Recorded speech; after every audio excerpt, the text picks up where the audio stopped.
Okay, we will go ahead and get started and introduce our next speaker. So next we have with us Mr. Michael Music. Michael is a USF computer science alumni and current graduate student at the Georgia Institute of Technology. He has experience performing analysis for and developing detective capabilities for Fortune 500 companies, and currently works as an offensive security engineer for an international telecommunications company. His main areas of interest are C2, malware, offensive security, a look at how a compromise of your SIEM could be a disaster for your organization. Take it away, Mike. All right, can you all hear me fine?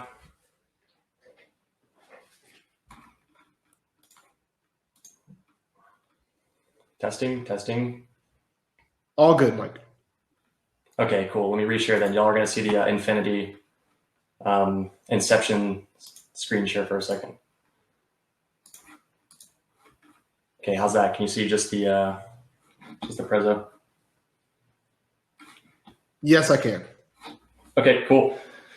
Already, that was a good introduction. I do have to make one edit. I think I submitted this talk, geez, probably a couple months ago, and I've since switched employers, so it's a little outdated, but I'll catch everyone up to speed. But thanks so much for the introduction.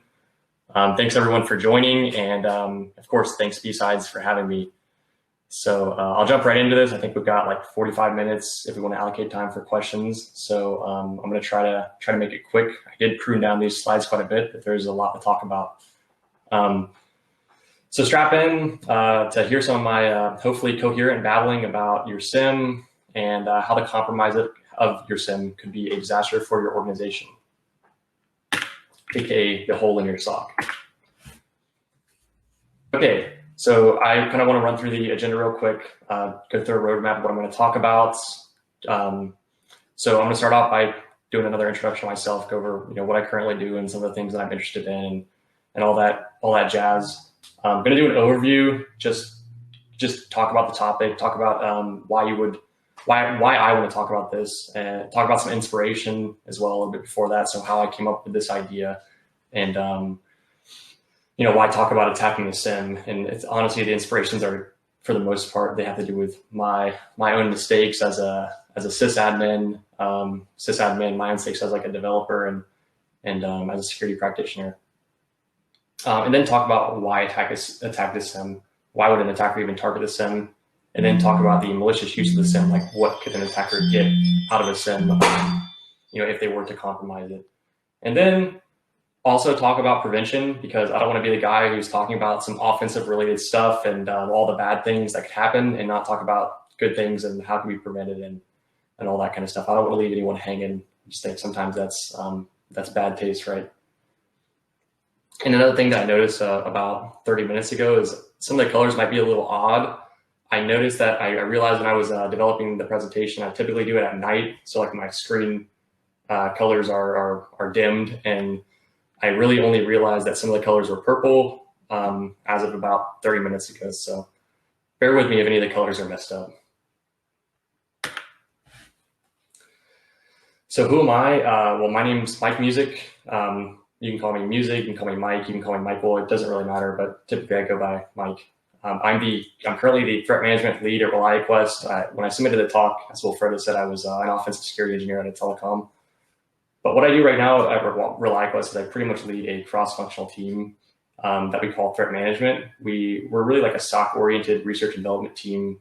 We focus on like threat intelligence, developing detection signatures, threat hunting R&D, threat emulation, and stuff like that.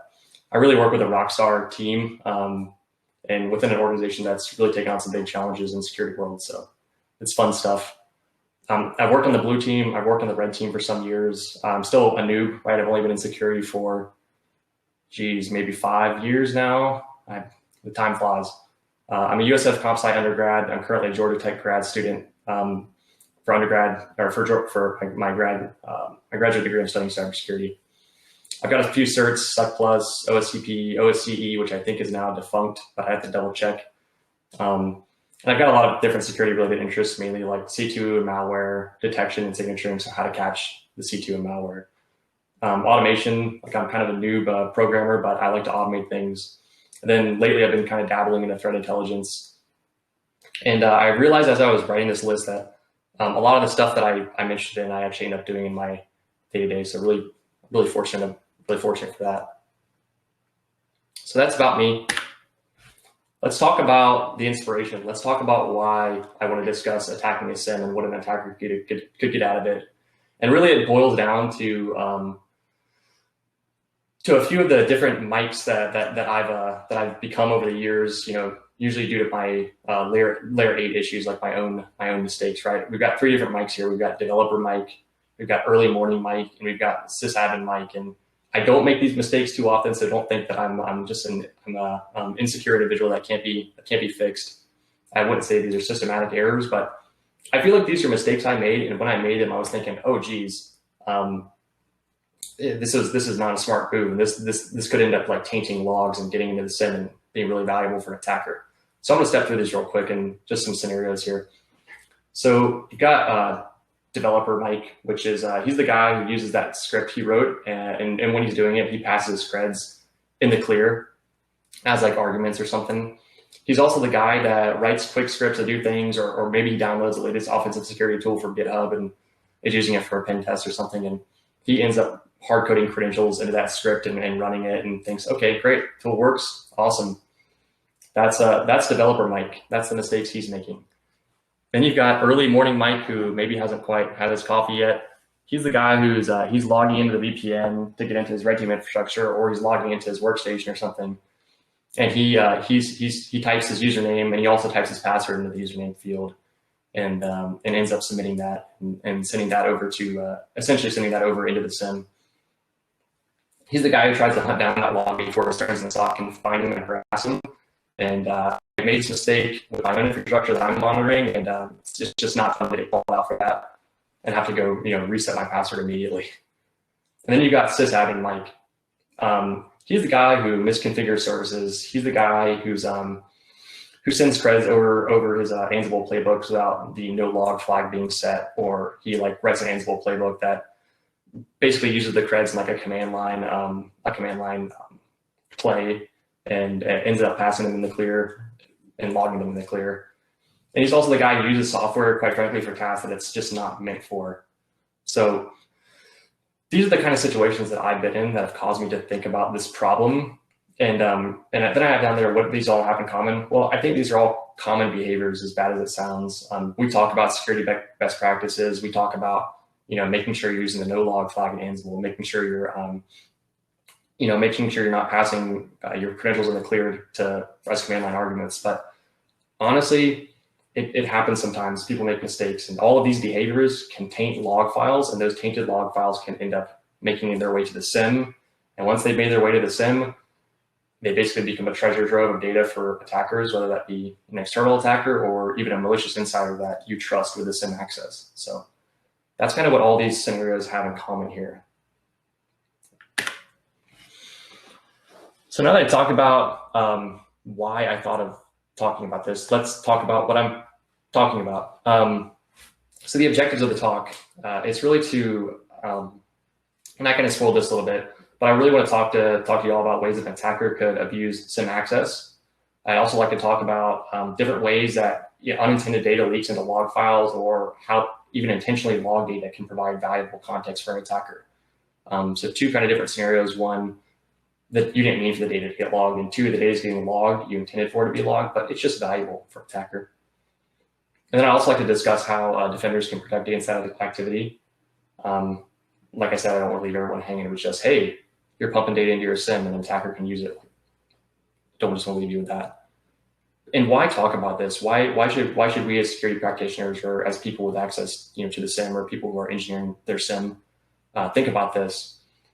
Honestly, sometimes you get so lost in the day-to-day analysis within the SIEM, whether you're like an analyst or you're an engineer doing backend stuff or something like that, you kind of forget how much value it holds.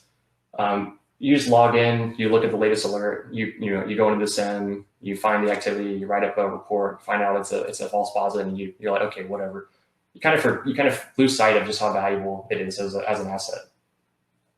Red teamers and pen testers, I often think they don't think about the SIEM. I know we've kind of theory crafted it before on some red team engagements of attacking it, and usually I was the only one to bring that up of all the value that it holds. So red teamers could definitely use it as part of their operations, part of their campaigns, and it's valuable.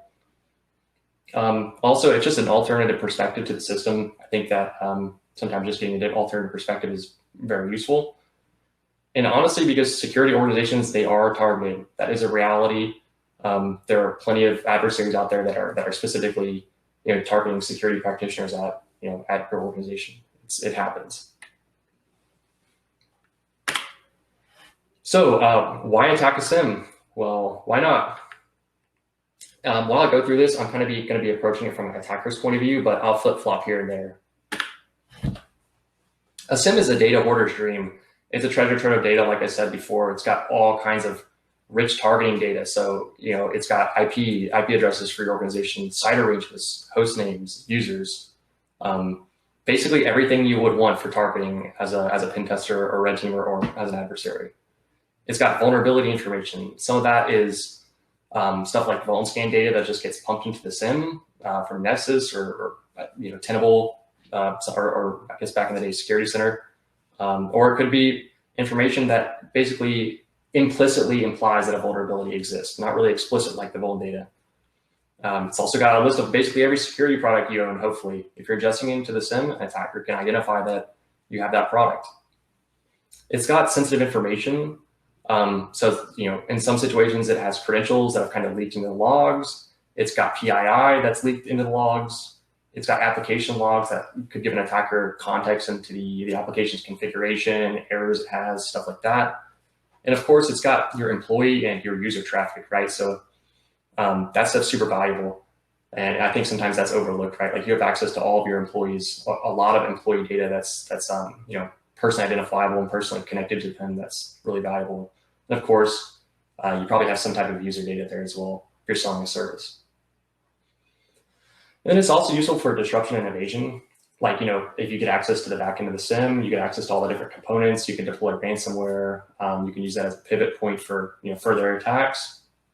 You can use the data in there for extortion. You can obviously just steal the data and sell it or use it for some other nefarious purposes. And you can also kind of evade defenders better because of the type of information you get from the SIEM. The SIEM is also really compromisable. Like it's not immune to compromise. Your SIEM is not invulnerable. Sometimes there's really relaxed controls. There's like a lack of multi-factor authentication oftentimes. There's outdated clients used to connect to the SIEM. There's site-to-site connections that you use maybe if you're a vendor to connect to a customer's SIEM. And sometimes really widespread SIEM access is necessary for the correct logging. It's usually got a large user population within the SIEM, so like SOC analysts need it, backend engineers, contractors, and vendors need access. So there's typically a laundry list of users that have usually privileged access to it. And it's also not hard to find the SIEM on the network, right? Like when you're scanning for Splunk, you know exactly what ports to scan for. You can look for service counts that can imply Splunk, that the location of Splunk. You can perform all kinds of LDAP queries to find similar information. DNS recon, like it's not like the SIEM is difficult to find on the network. And of course, the last thing that I haven't really listed here is that SIEMs do have vulnerability. Like there have been plenty of instances where an actual like RCE exists on a SIEM or some other type of vulnerability exists on a SIEM software itself. Don't assume your security controls are immune. So last little slide that's not just absolutely chock full of information before we get into it. I'd like to introduce Music's law, and it's really just kind of a joke here, but this is a little law I wrote up. The more valuable your SIEM is to your defenders, the more valuable it is to your adversaries. And I think that's really true. The more money you pump into your SIEM, the more valuable of an asset it becomes, the more value an attacker could gain out of it, should they be able to access it. I've also got a nice graph here and a little meme for the meme tax and the graph for, to satisfy all the CISOs out there. So now let's talk about the malicious use of the SIEM or things that defenders already know. A lot of the stuff, if you work in the blue team, I'm using Splunk for all my examples because it's what I got set up in my home lab. It's pretty common. If you're working in Splunk, you probably know how to perform these queries. You're probably pretty familiar with the data, but a lot of red teamers out there, they may not be familiar with it. And it also may just offer a new perspective for defenders. So I kind of broke it down into different sections, like target mapping, credential theft, data theft, stuff like that. The first one here is target mapping. And really, you can basically map an entire network, your target's entire network, if you're an attacker, just by using SIEM access without ever sending a single packet. So getting access to the SIEM provides attackers like a rich list of IP, CIDRs, host names, domains, etc. You can also gather system function information, network topology information, segmentation context, hardware and operating system information, and sometimes they're just entire lists of admins, critical systems, and of course the IT stack in use at the target organization. And really, all this can be gathered without sending a single packet outside of the SIEM, of course. It's stealthy, and I'm going to give some examples of this stuff as we go through it. So let's talk about target mapping. In this example, I'm just kind of, and this is pretty screenshot heavy, right? Like, just bear with me with it. I'm going to walk through all these. There's just so much data to put in these slides. This is, I think, 25%. The screenshots I have is about 25% of the total screenshots that I took while looking into this. So unfortunately, they can't all be in here, and unfortunately, the visuals aren't always perfect. So talking about IPs and CIDRs and host names. So firewall logs, they provide really an endless list of targeting data for an attacker. So you can basically look through the firewall logs, you can look through DHCP logs, all that kind of data, and identify, of course, individual IP addresses internally. You can identify potential CIDR ranges internally for targeting. You can identify typically the MAC address, which of course gives you all types of hardware information that's useful for attacking. And that's just super valuable, right? Like, I can't count the number of times where I've hopped in like a network and I pulled like the IP address of the local host, and I've like basically tried to deduce the CIDR ranges that I should start scanning and do all that jazz. And this is like an instant way to do that without having to worry about doing it yourself and being noisy. And then you got things like AD logs that provide host names a lot of the times. You can then correlate usernames within those Active Directory logs with the host names, and you can get like a really, really good mapping of username to host name to IP address, and that's invaluable. You can see who's logging into what servers, you know what servers to pop, you know like what workstations to pop, who to target. Super, super useful information, and really valuable for an attacker.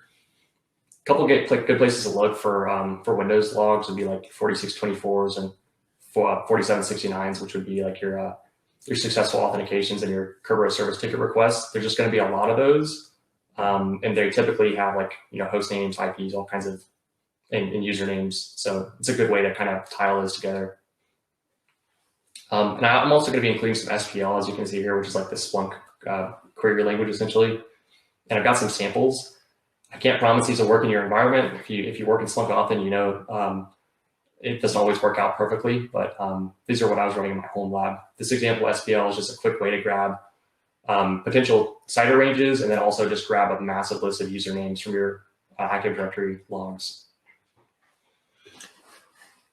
And so if you look at some of these screenshots, these just give you some context on like what kind of data you can get. So you can get massive amounts of subnets, usernames mapped to Active Directory domains mapped to any related computers and source IP addresses for them.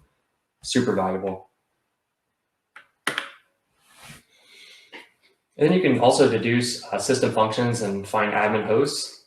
So if you look at there's a lot of ways to do this, but you can look at destination ports. Like in this screenshot, I can see that this source IP is hitting these destination IPs. Traffic is allowed. It's hitting port 22 and 3389. So you can kind of deduce the functionality of these systems, or at least the types of protocols you could use to access them as an attacker. You can also deduce based on the host name, of course. Domain controllers look for host names with DC in them. If you're looking for Splunk hosts, you could look for the string of Splunk, SP, LNK. There's just tons of FTP servers, look for FTP, SQL servers, look for SQL. You can gather all these host names and then basically deduce functionality from the host names in the SIEM. You can also deduce based on AD logs generated, like domain controllers typically produce certain types of logs. Member servers typically produce certain types of logs, and then workstations typically don't produce certain types of logs. So you can kind of deduce their functionality just based on AD logs. Of course, it gets deeper, like with something like EDR technology logging, or like sysmon or something like that. You can see processes being run, and you can map those processes back to what type of host it most likely is. So crazy amounts of data, crazy amount of contextual information from an attacker. You can also identify bastion hosts. Lots of use cases for this. You could basically look for admin traffic to one box from like a bunch of hosts, even hosted like an A underscore username or like an ADM underscore username or something along those lines. Look for a bunch of admins logging into a host, say port 22 or 3389, and then look for that host, then hitting a bunch of different hosts on a totally different subnet. Could be a way to identify bastion hosts. That gives you a couple things. A, it can help you identify kind of more sensitive, protected sector ranges as an attacker.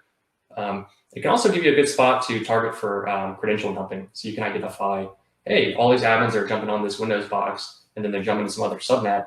If I pop that Windows box, or I pop an admin and then pop that box, and you dump LSAS on that box, geez, I mean, you're going to get the keys of the kingdom. So that's just kind of like the way that you can kind of piece these different this different information together just from SIEM logs. And then hardware, OS, and cloud information just provides all kinds of data. So of course, I think I said this earlier, but DHCP logs provide your MAC address. The MAC address you can map to vendors typically, and then that vendor you could kind of see, get a rough understanding as to what type of hardware, the hardware stack the target organization is running. You can also get OS information from logs. So in this case, I've got, I believe these are AWS logs. I'd have to double check. I believe these are like some AWS like host logs. And then I've also got, I want to say these are like sysmon, or these might be OS query, but I've got a couple different log types that are, basically they show the operating system version. So that's super common and very useful. You know, wouldn't it be nice if I could just find all of the Windows XP boxes that still exist in their environment, or even their Windows Server 2012 R2 boxes? Really helpful. Find all their Linux servers, good stuff. And then the cloud logs. I mean, geez, this one's really endless, but two examples I have here. One, S3 buckets. So if they're logging your AWS S3 logs, which I hope every organization is, it's really valuable. You can identify basically what buckets are public, and then that's basically an instant win right there. You can go traverse that publicly accessible bucket and then grab the data from within it. That's an instant win, really. And then IAM user console user logins. This is something that I wasn't really aware of the granularity that it was logging until I kind of approached it from this angle. And this would have been really useful in some campaigns that I've been planning in the past. So when it comes to AWS logins, you can see the username, you can see the user's username, you can see the source IP that they're logging in from, and you can also see their authentication method, in this case, single-factor authentication. If an attacker gains access to the SIEM, they'll gather all this information. They can go through all your different AWS accounts and try and basically brute force these accounts and get in, or at least they know the user or target to get AWS console access. That's invaluable. That's really invaluable for me as an attacker. And then, of course, you can identify all their API endpoints, and that just gives you something that's likely externally facing to kind of fool around with and see if there's any vulnerabilities. Cloud information that's in your SIEM, it's really a gold mine for an attacker. And I've got a couple more S3 examples here for finding public S3 buckets, or got a couple more SPL examples for finding public S3 buckets, and then also looking for single-factor authentication within AWS logs. So some other stuff to look for as an attacker would be public servers. So using firewall logs, looking for servers that have a source RFC 1918 IP address, but like a public, a destination local address, but a source public address. Look for public-facing like web servers, for example, using those firewall logs. You can then combine this with the functionality that you can deduce through some methods that I talked about earlier to get a really nice list of externally accessible targets and like what the target could be useful for. Like if you find a web server that's being accessed externally, maybe you could also correlate that with internal data to see if there's any devs that are accessing that web server, maybe over like SSH or something to push changes, or God forbid they're making code changes locally. That could give you like a way to pivot kind of into the network from externally if you don't have access to that network segment already. So just an idea to kind of get you thinking about how an attacker could identify different attack paths using that data. And then you've got just list data. This is a really obvious, easy one. Whenever you're doing correlation with sometimes you'll have, or even just enriching data within your SIEM for the sake of better analysis. Oftentimes you'll find like lists of administrative users, you'll find lists of service accounts, you'll find lists of executives, lists of like, critical systems, sometimes each critical system's functionality, just as like a CSV file within the SIEM. Not uncommon. That's an instant win for an attacker. I've got some sample SPL here. So this one's pretty simple. It's basically just looking for publicly accessible RDP and SSH servers. Like I said, whenever I was talking about the web server that's publicly accessible, this is just another way for an attacker to kind of nestle their way in and maybe access a subnet that they don't already have access to.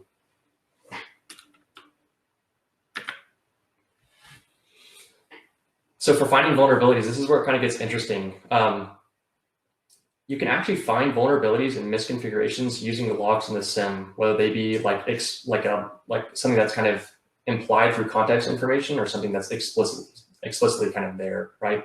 So using common log sources as an attacker, you can identify common AD-oriented attack vectors, logging gaps or gaps in security product coverage in general, which is great, widely accessible network shares, the use of older remote access services and even OS versions, and then misconfigured scripts performing automation tasks, all kinds of things that you can use to identify vulnerabilities and misconfigurations within the network.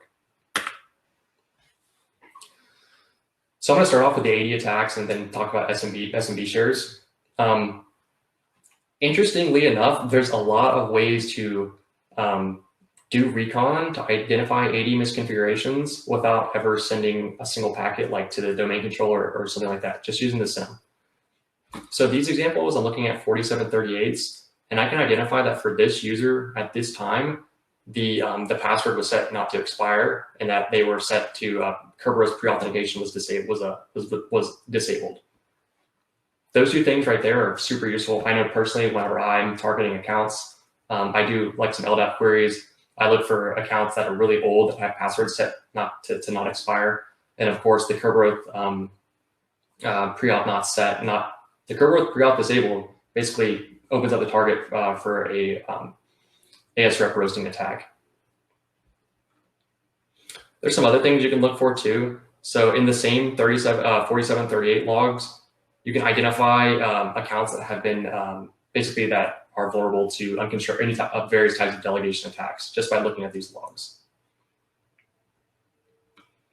Some other things to look at, if you look at 4769s, as an attacker, if you see the ticket encryption type as OX17 or OX18, it implies that RC4 encryption is being used for that Kerberos service ticket request, which of course opens up which implies, just through contextual information here, that that service itself, that service account is vulnerable to Kerberosing. And when I say vulnerable, I basically mean that if you got their Kerberos service ticket, it's easier to crack because it's using RC4 encryption.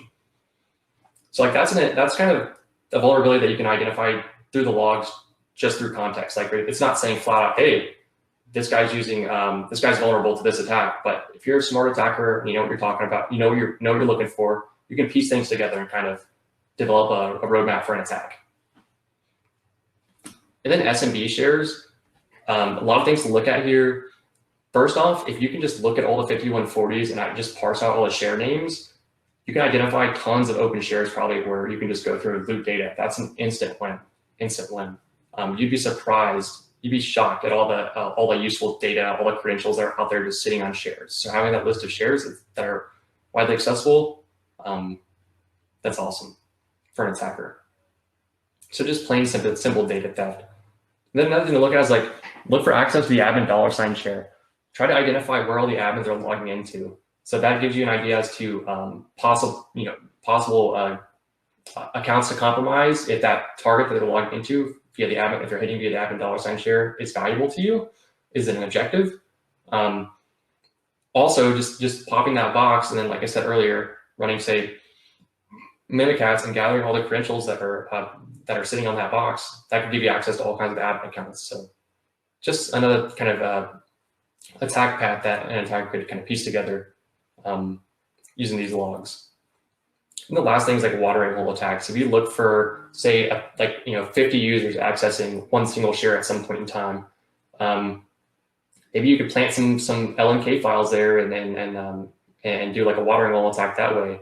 Maybe there's maybe you could like put a piece of malware up there and maybe users could access it if you name it a certain way or something. There's all kinds of fun stuff you could do when you're looking at SMB share like access logs from the perspective of an attacker. And I've got this little piece of SPL here. Might be worth running in your environment just to find instances of pre-auth required, no pre-auth required of non-expiring passwords and of passwords not being required for the user account.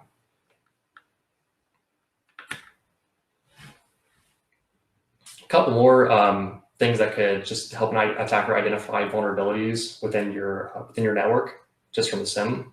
One really obvious one: scan data. So people, happens all the time, and it's very useful pumping data from from Tenable, from your Nessus scanners into your SIEM. Great stuff, but it also is great for an attacker, right? It can help you identify individual vulnerabilities. It can help you identify the severity for the vulnerabilities, open ports. Like I see the port scan module reveals the open ports whenever it's logged to the SIEM of the target. That's really valuable. You don't even have to do a port scan. You can deduce the target's functionality. Also, context clues for finding new targets. I'd ask y'all to raise your hands, and maybe you can in the platform, but not sure that I could see it. But just raise your hand if you name your PCI scan something like PCI nightly vulnerability scan or something similar, right? Or PCI weekly vulnerability scan, whatever your cadence is. That scan name is logged within, at least for Security Center in Nessus, it's logged. Within some of the different logs that's sent out. Like, here's an example: internal PCI network scan. Whenever I see this as an attacker, I'm just going to look at what targets are being scanned, and I basically have your PCI zone in my pocket. Super valuable. And then service accounts. So automated services, possibly local credentials, right? Like people misconfigure service accounts. They have little scripts running under service accounts locally that might have their credentials stored on disk somewhere. So look for service account logins, see where they're logging in from. Maybe you can find some local credentials there. Also look for a ton of failed service account logins. This is like one of the most common things I see, just massive amounts of 4624s for a service account. That could indicate like a misconfiguration, could indicate a really old password. Maybe the password hasn't been changed in 10 years. And maybe that password, it's adhering to an older domain password policy that's really weak. Just something to think about. And then, of course, just look for service accounts that are logging into a ton of hosts. This is what I call like the blast radius test. It's useful for something. It's something useful for an attacker and for a defender to look for. Look for service accounts that are logging into like 100 plus hosts. Maybe you have like some type of automation or like deployment service account that's like hitting every single host. If that account gets popped, it's got what I call the large blast radius, and that account is going to be super valuable for an attacker. So as an attacker, that's something to look for, and it's something you can identify within the SIEM, just looking at logs. And I'm going to keep moving through these pretty quick, but logging levels, this one's valuable as well. So where the Windows are the Windows workstations logging? Do they have like, are they logging anything at all at the workstation level? Are Windows servers logging? Are only the domain controllers logging? Understanding this stuff as an attacker gives you insight into the type of mentality that the security team has, how serious they are about security and logging and all that jazz. So it can kind of give you it's kind of like a general vibe check for the logging status and a view of their maturity. Another thing is looking at their Linux servers, looking at their EDR and AV coverage, like what's reporting elsewhere, like what's logging, like say a Windows log, but it doesn't have EDR on it. What that can tell you as an attacker is where you're safe to pivot to. I can only imagine having this type of data at my fingertips, and I've done some campaigns like CrowdStrike, EDR, all the other EDRs, they're the bane of our existence. And if I knew what box to hop onto that didn't have EDR, that would have, and then I could run some of my other tools there, that would have been great. I've got a little SPL here. Of course, this can be, you got to kind of tailor this to your use case, but it kind of calculates your Windows logging level percentage to kind of give you an idea as to where you are and where you could be. But, of course, tailor that tailor that for your organization. Hey, Mike, we got about 10 minutes left. Okay, cool. So I'm going to just run through this one pretty fast, but credential harvesting. User credentials can, and they will, taint log files destined for the SIEM. It's going to happen. It's just going to happen. End user error causes this. Overly verbose logging configuration, system admin error, and bad software design. And sometimes sanitizing those passwords from log files it's really difficult. In fact, sometimes it's pretty much impossible. And this is kind of what I'll call the end goal. Like, right, previously we were talking about things an attacker could use to kind of step further in their attack chain just from the SIEM. This is like end goals. Once the attacker gets this in itself could be valuable. They can basically say, all right, I'm done. I've got all these credentials that I've gathered from here. Boom, I'm good. Could also be useful for further attacks too. So authentication logs, like who typed their password wrong, who's this bonehead who's trying to log into the VPN here, and he types his password with his username. Hard to find in an automated fashion, but if you were to manually look, I bet you see a lot of this. Who's passing credentials on the command line, right? What bonehead is running this? And then Linux servers, I swear, nowadays with Windows logs and PowerShell utilities, you're typically passing the creds as a secure string, so you're not usually going to see something like this. But Linux, there are ways to pass it. Of course, there's plenty of ways to pass your password securely, but people are still using usermod and all kinds of other tools that, and then using the -- password flag, right? Happens all the time. I've kind of got a little something here that looks for common utilities using 4688s and looking at the command line portion of that log to look for people that could be doing something like this, but really it just depends on how they're using the tool. And then, of course, you can look at all kinds of other stuff like SQL logs, right? Like look for people that are, if your SQL queries themselves are being logged, oftentimes those contain passwords. Maybe it's an admin who's entering a password on like while they're manually in SQL. Maybe it's like an automated process. Some applications are performing this in the back end. I think these select statements were being run by one of the applications that I was hosting. Here's all kinds of other examples of credentials that you can find in SQL logs. And then, of course, you've got various types of automation frameworks and other software. Like in my example, Ansible was pretty bad about it. But of course, I say Ansible, it's my user error, right? So this is an example of like whenever I ran an Ansible playbook that involved updating the SQL root password. Not only did it store the SQL root password locally on the Ansible server, which is what you're seeing here, it also ended up tainting a log file on the target that basically included the password. So that's what you're seeing here. This is my mistake. This is the configuration error. You got to set the no log flag or whatever it's called. But this happens. This stuff really happens. And then we've got data theft here. So there's just all kinds of useful data, like PII, et cetera, application configs that an attacker could find valuable as like an end goal. The stuff he could just grab it from the SIEM and just, boom, he's done. So, user browsing data, download history, application info, the web page access history for public IPs. Like if you've got customers coming in from public IPs and you're logging what they're accessing, that's tying those things together. That's valuable for an attacker. User data that's in web logs. If you're logging like, user input to your website in the clear, geez, gosh, who knows what's available. Sensitive info and database logs and all kinds of other jazz. So moving quick through this one. All kinds of this can happen. It's not totally common, but it can happen. Like if you're logging your web logs, like maybe you've got like Akamai, CloudFront, or whatever, you could end up including sensitive user information within your logs, and that could hit the SIEM. So just something to think about. It's very valuable to an attacker as an end goal, and it's sometimes hard to find. You can also gather contextual information from SQL queries, and you can gather sensitive information from SQL queries themselves. So identifying like what type of user agents are being used to hit certain pages. You can identify all kinds of interesting information, like just sometimes like, for example, like forum posts for users in this database example, just information that could be valuable. And then another one to think about here is your web proxy data. Like if you're logging your web proxy data and it contains usernames and also contains the categories and URLs they're visiting and stuff, the SIEM is like, it's got all kinds of mappings between usernames and like that user's behavior. So if you see somebody accessing something sketchy or something that's generally, I don't know, taboo, that could be useful for an attacker, just something to use for blackmail, for extortion, for bribing. And the ability to identify what users are accessing what is also just, it's basically the best way to kind of craft your phishing emails for targets. And I kind of put here, remember the ethics required in security, right? Like sometimes you lose sight of just how much interesting data you're looking at, how much the users are trusting you. So just as somebody on the blue team, you just got to understand that there's all kinds of valuable data that you're tying usernames and IPs to behavior. It's you got to be ethical. Last thing here is defense evasion.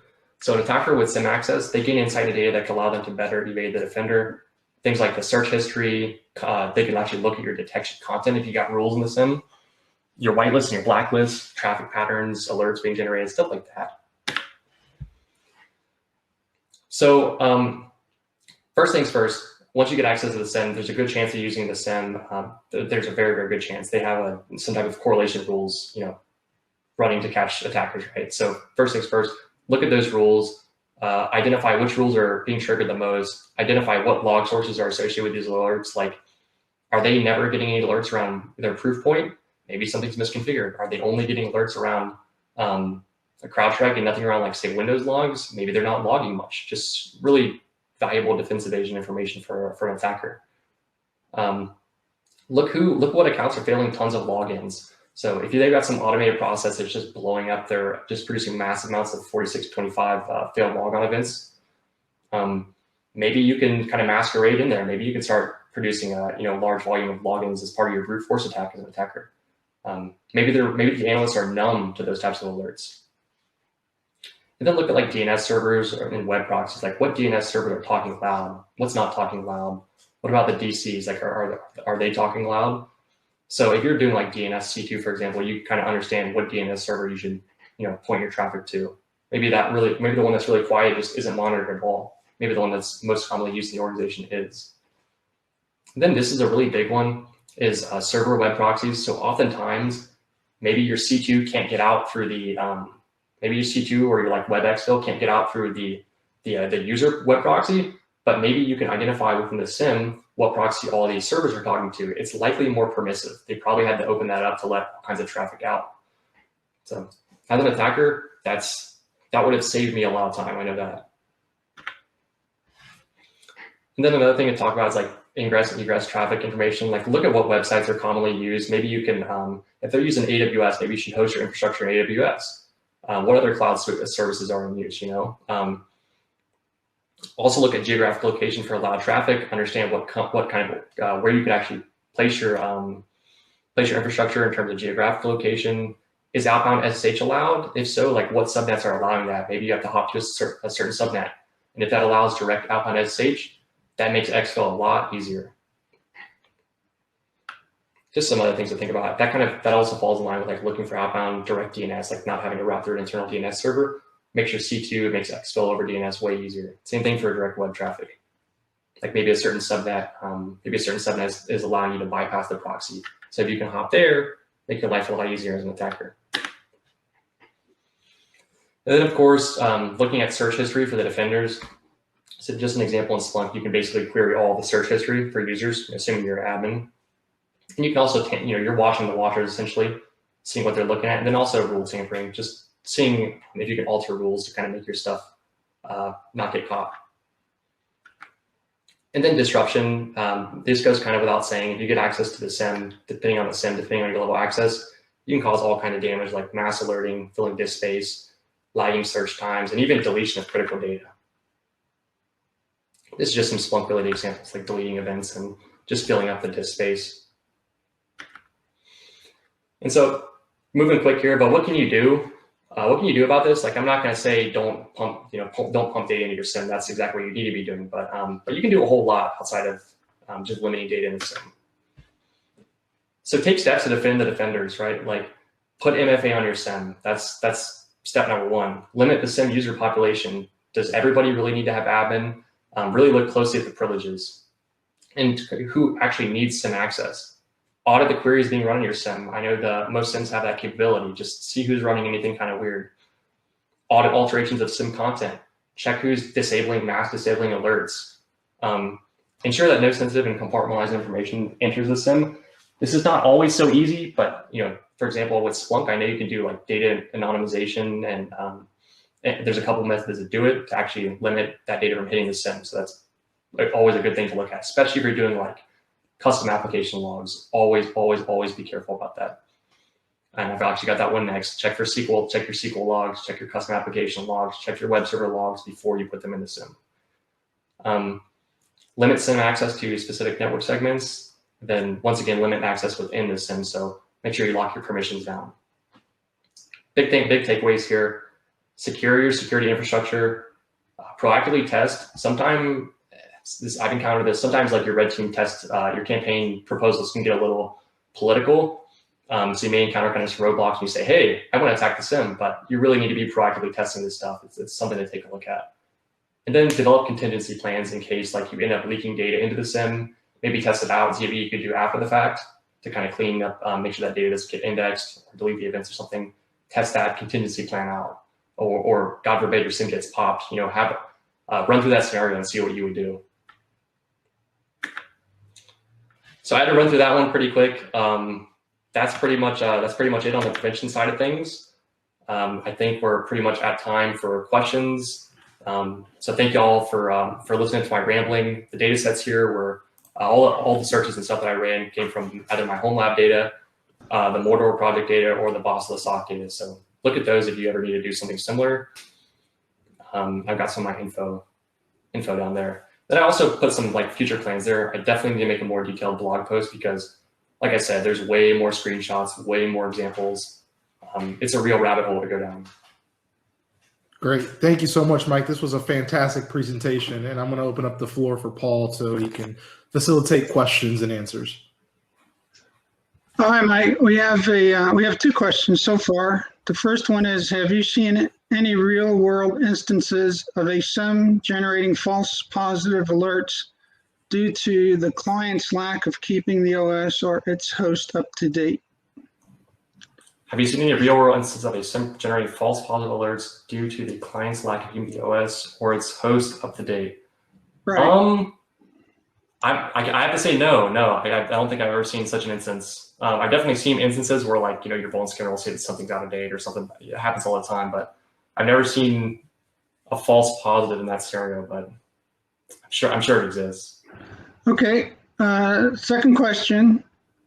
What do you think are useful mitigations for these techniques?